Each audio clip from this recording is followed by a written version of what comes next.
कांद्याला आणि बाकीच्या पिकाला एक पर्याय म्हणून आपण शोधलं पाहिजे. कारण कांदा असं पीक आहे तर प्रत्येक वेळेस आता मागल्या वर्षी आज झालं का बाजार भाव राहिला नाही. पुरं वर्ष हे अडचणीला आपल्याला शेतकऱ्याला सामोरे जावं लागलं. तुम्ही कांद्याच्या तिकडे पण लक्ष देता, इकडे पण लक्ष देता, एवढे वेळ तुम्हाला ऍडजस्ट होतो का? वेळ म्हणजे मी ज्यावेळेस काय होतं, माझा शेती हानिस्था व्यवसाय नाही, माझा शेती हा एक छंद मदत आहे. इथं म्हणतील का तुमची एकट्याची नाही, प्रेरणा माझी एकट्याची नाही. आहे? त्यांच्या घरच्यांची पण मोठी मदत या क्षेत्रात होऊन जाते. आणि वावरे नमस्कार शेतकरी बांधवांनो, आपण आज वैजापूर तालुक्यातील नगीना पिंपळ गावात आलेलो आहे. तर आपल्या गावातील प्रगतशील शेतकरी विविध वेगवेगळे प्रकार आपल्या त्या शेतीमध्ये करतात. विविध पिकं आंतरपिकं ते आपल्या वावरात घेत असतात. आणि एक कांद्यातली किंग त्यांना आपण म्हणता येईल, आपण त्यांच्या शेतात आलेलो आहे. तर त्यांच्या आपण क्षेत्रात आल्यानंतर आपण बघितलंय की पपईला त्यांनी आंतरपीक म्हणून त्यांनी टरबूज लावलेलं आहे. तर त्यांनी आतापर्यंत व्यवस्थापन कसं केलं, आणि पपई पण एकदम जबरदस्त आहे, तुम्ही बघू शकता. पपईचा काळ पण आणि टरबुजाचा काळ पण जास्त काही नाही, पण एकदम ह्या खराब वातावरणामध्ये 2-3 दिवस जे खराब वातावरण झालं होतं, त्या खराब वातावरणामध्ये देखील त्यांचा प्लॉट एकदम कडक आहे. तर त्यांचं नियोजन त्यांनी आतापर्यंत कसं केलेलं आहे आपण त्यांच्याकडनं जाणून घेऊ. सुरुवातीला त्यांचा एक परिचय घेऊ. नमस्कार काका. आतापर्यंत तुम्ही या पपईला, आता आम्ही बघतोय पपईमध्ये टरबूज वगैरे किंवा आपलं पूर्ण जे वावर आहे, आपल्याला क्षेत्र पण जास्त आहे, तुम्ही कांद्यात पण एक किंग आहे. कांद्याचं व्यवस्थापन करून आपण तुमचा कांद्याचा जो जुना व्हिडिओ टाकला होता, तो व्हिडिओ पण एकदम जबरदस्त झाला होता. कांद्याचे व्यवस्थापन तुम्ही व्यवस्थित करता. एवढं सगळं क्षेत्र तुम्ही एकटे हँडल करता. सगळ्यात महत्वाचं, तुमच्या मागे पाळणारे कोण नाही, तुम्ही स्वतःच एकटे पाळताय. आणि जेवढं हँडल करून देखील हा एवढा अतिउत्तम प्लॉट तुम्ही आणलेला आहे.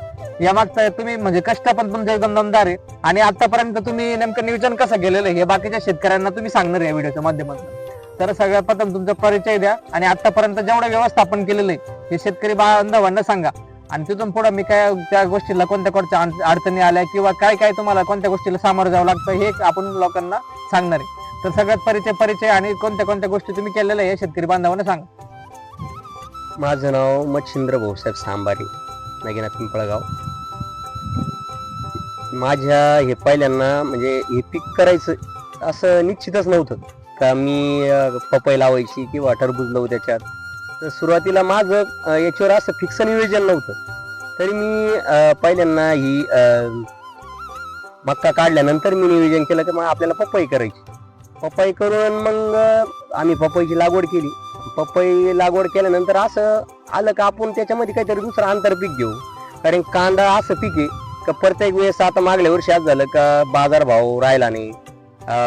पुरं वर्ष हे अडचणीला आपल्याला शेतकऱ्याला सामोरे जावं लागलं. तर आपल्याला काहीतरी कांद्याला आणि बाकीच्या पिकाला एक पर्याय म्हणून आपण शोधलं पाहिजे. तर त्यासाठी मी एक पपई आणि टरबूज याच्यात पपईला हे आंतरपीक मी टरबूज घेतलं. तर पहिलं मी व्यवस्थापन त्याला मी सुरुवातीला ट्रायकोड्रामा, सोडोमोनास, मायक्रोरायझाची ड्रंचिंग केली. ड्रंचिंग केल्यानंतर दुसऱ्या स्प्रेला मी पपई आणि प्लस टरबूज याला उलाला हा स्प्रे घेतला. आणि नंतर दुसऱ्यानंतर मी 19 हे खत ड्रिप वाटे मी सोडलं.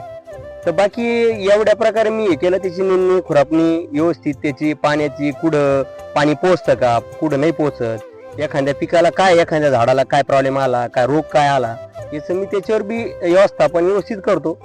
आणि अशा पद्धतीने मी व्यवस्थापन केलंय. तर आपण ही पपईची आणि टरबुजाची व्हरायटी कोणती निवडलेली?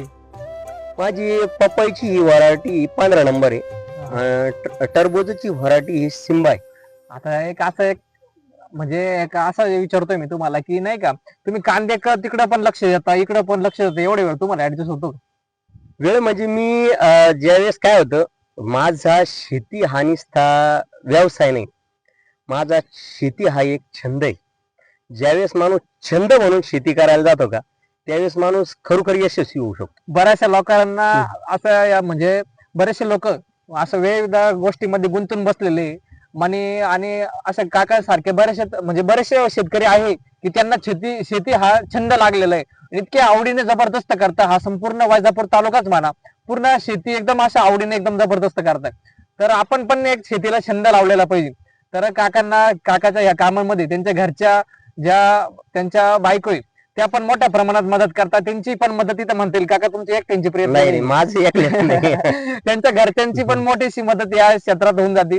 आणि वावर एवढं जबरदस्त क्लीन असतं ना त्यांचं. कधी पण या, मी शेतकरी कृषी सेवा केंद्राच्या मार्फत मी त्यांच्याकडे व्हिजिटला जेव्हा येईन तेव्हा त्यांचं वावर असं एकदम क्लीन असतं, म्हणजे एकदम व्यवस्थापन कडक आणि सगळं एकदम जबरदस्त. तर शेतकरी बांधवांनो, शेतीला आपण छंद लावलेला पाहिजे. छंद हा लागला का एखादी गोष्ट जर आपण आवडीने करायला जर लागलो तर ती एकदम उत्पन्नात 100% वाढ होणारच आहे. पण नव्या नव्या टेक्नॉलॉजी तुम्हाला शिकायला मिळेल.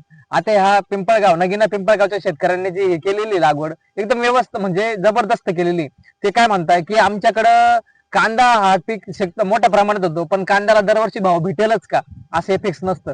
मग काहीतरी आमच्या म्हणजे शेतकऱ्यांचा म्हणजे या जगाचा पोशिंदा बाकीच्यांना म्हणजे सगळ्यांना अन्न पुरवतो, पण त्याचा पण भांडवल पाणी त्याला बऱ्याच याला खर्च करावं लागतं. त्यांना थोडासा नफा मिळणं हे त्यांना साहजिकच वाटतं की आम्हाला पण थोडाफार नफा मिळावा, थोडंफार आमच्या पण पोरांचे शिक्षण वगैरे या गोष्टी त्याच्यात शेतीवरच अवलंबून आहे.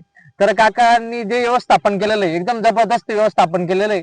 शेतकऱ्यांचा नंबर येतोय, एकदम अनुभवी शेतकरी बांधव आहे. तुम्हाला पपई वगैरे किंवा बाकीच्या गोष्टींचं काही अडचण आली तर एक वेळ शेतकरी कृषी सेवा केंद्र वैजापूर या ठिकाणी संपर्क साधा, किंवा शक्य नाही झालं तर एक आपला शेतकरी मित्र आणि एकदम प्रगतशील शेतकरी म्हणून त्यांचा ओळख आहे आपला मच्छिंद्र काका सांबारे, यांना एक वेळ संवाद साधा. आणि इतर कांदा पिका म्हणा किंवा अद्रक म्हणा किंवा इतर वेगवेगळे पिकं आपण शेतामध्ये करतो, कोणत्याही जरी अडचणी आल्या तर आपण एक वेळेस आमच्या दिलेल्या स्क्रीनवरच्या दिलेल्या नंबरवर कॉल करशाल किंवा एक वेळेस शेतकरी कृषी सेवा केंद्र वैजापूर या ठिकाणी अवश्य भेट देशाल. धन्यवाद.